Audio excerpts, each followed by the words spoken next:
Mwana mboka Lambert Mende mbote na yo. Mbote ndeko Sylvie. Mokola lobi boko lengela bo organiser marche. Bino na PPRD. Bino na FCC to simba nini ya mutuya bino bayi politique oyo bozali bongo ko soutenir autorité morale na bino Joseph Kabila Kabange. Biso bayi FCC tokosala marche lobi pona ba motif misato oyo ya yambo ezali kobenga bana ekolo Congo banso po tozala na limemia na constitution na biso boku likonzi ya ekolo pe tozala na limemia na ba institution nyonso ya republique oyo ekomami na boku likonzi ya ekolo mingi tolingi encourager pe ko soutenir premier ministre na biso na mukano oyo alobaki ete alingi asolola na tata mokonzi makambo oyo ebimaki ya contre saint oyo ya ndeko na biso mosusu oyo atikelaki ebonga ntango akendeki mwa mission ya moke na Katanga aye kotia mokoloto na ye na nsima na ye na ba nomination oyo ebimaki lobi awa na misala mia leta peto lobi esengeli ba mikonzi wana mibale basolola malamu po batire au clair likambo yango esuka na ndenge ya kimia nyonso tina ya mibale oyo toza kotambola lobi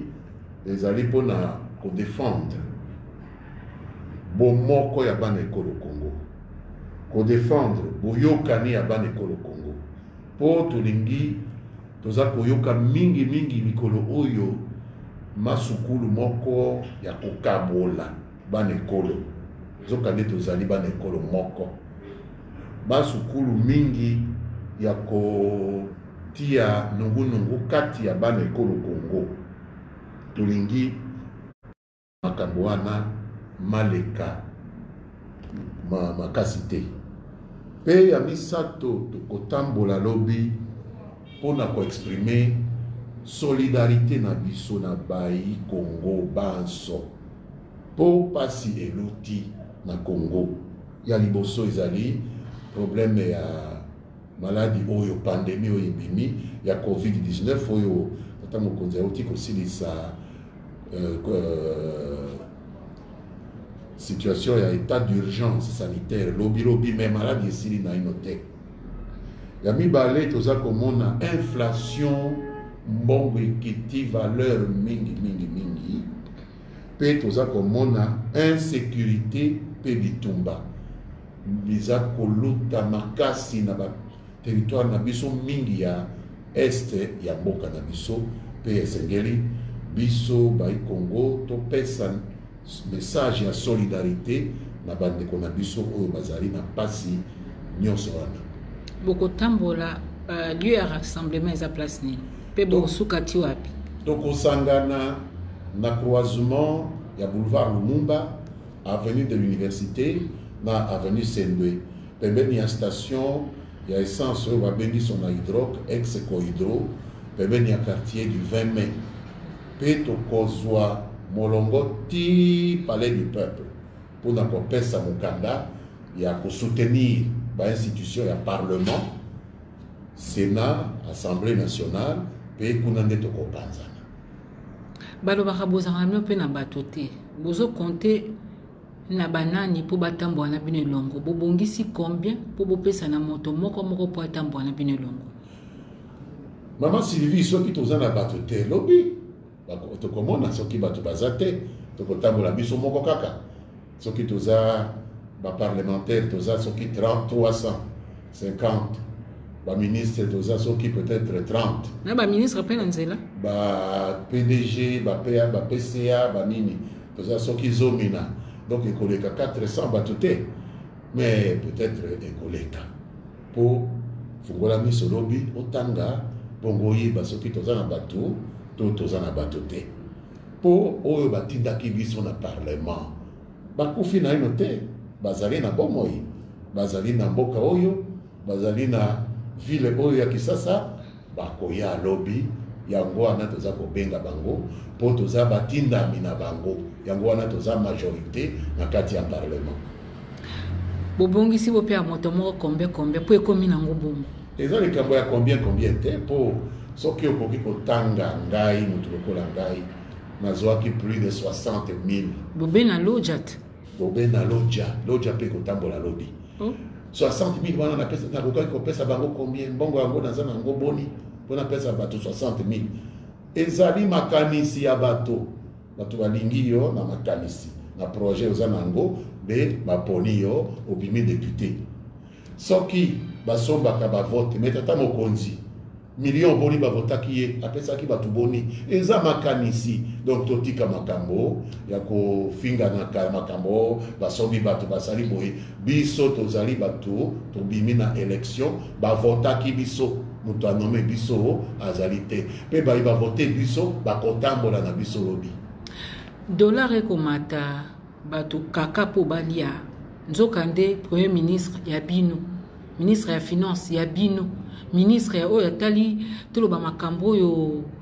même banque centrale be na maboko na bino lelo nani gouvernement majorité ezali bino FCC ceux qui passent ekobakisama na mboka ezali bino mais problème eza te tozali kotuna bango toza komituna biso moko ndenge nini makambo ekomi boye po tobongola makambo ezonga na ndenge ezalaki liboso ntango tozalaki biso moko donc mabe ezali te ezala biso toza wana soki makambo mabebi bongo toloba te po biso toza wana makambo mabebi esengeli toyeba ntina nini makambo nazali na ndenge wana ekokutunana na biso moko po toza biso moko te na kati ya gouvernement yango esengeli banso tofanda elongo kofingana te kobomana te tosolola toyeba mabe wana euti wapi nde interpellation wana eza kolobama na base na biso nde toza kobimisa yango na cadre ya marche soki mokonzi ya mboka Félix Tshisekedi ayambi ndeko Sylvestre Ilunkamba te mpona bino solution eza nini parce que akoki kondima na kondima te koyamba ye ntango ye aseme mais bamonanaka chaque vendredi na conseil des ministres ndeko Sylvie bamonanaka eza obligation ezali ezali mibeko mia l'État tata mokonzi na premier ministre basalaka elongo mais moi nungu ebimaki mpe toyokaki ete motu mosusu nde asinyaki toza koyebisa ke tata mokonzi nde asali mabe te mais toza koloba ete contre saint tata mokonzi asalaka contre saint te ye moto azwaka mibeko kasi contre saint oyo aloba azwaka na ye nde premier ministre problème ye kobima motu mosusu aye kotia contre saint nde toza kotuna wana toclarifie yango mabe eza te toza kointerpele tata mokonzi saint tata mokonzi nde atiaka contre saint te ye aza na role na ye bato balobi eza mbala ya mbote na époque mpe mois passé récent ndeko Tshibala azalaki premier ministre asalaki mobembo mpe ndeko José Makila comme premier ministre ai asalaki mpe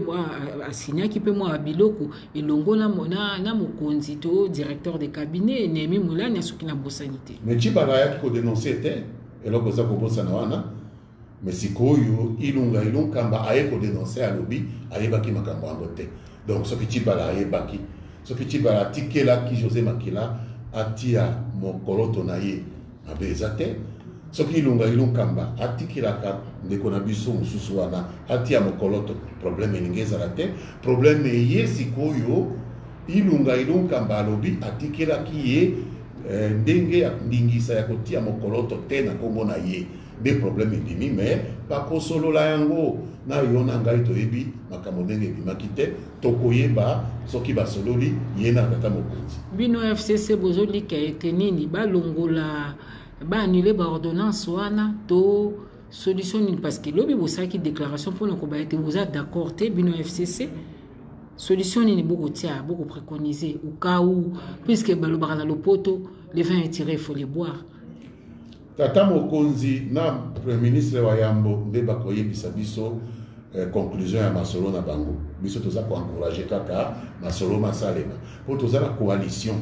donc il faut masolo masalema pour likambo yango ezala tirer au clair ndenge tata mokonzi ya gouvernement alobaki na communiquer na ye eloko toza ko soutenir ye yango wana mais d'ici ko toza na conclusion te lobi bandeko UDPS ba marchaki tomonaki moi ba siège ya ba parti nakisa loko a PPRD PT musu ezwaki moto bino bo milenge lindenge ni pote makambo lolenge wana ekomate na marche bino boko organiser le parce que balobaka foule ya kana matoite foule landaka be lokola kaka mai ke okendeka ndenge wana ya biso eza foule te